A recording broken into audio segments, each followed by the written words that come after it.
This is the GameCube controller, and it's also wired.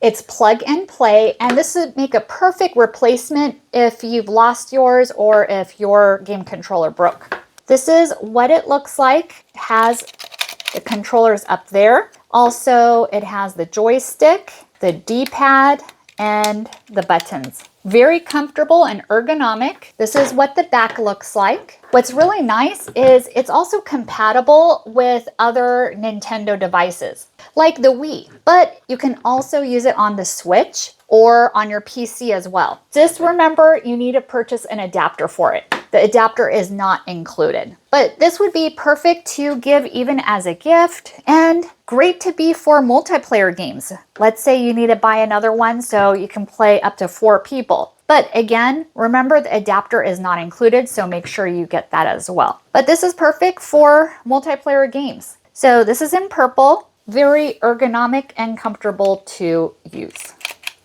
Definitely recommend it for all your game playing needs. Thank you so much for watching and hope you found this video helpful.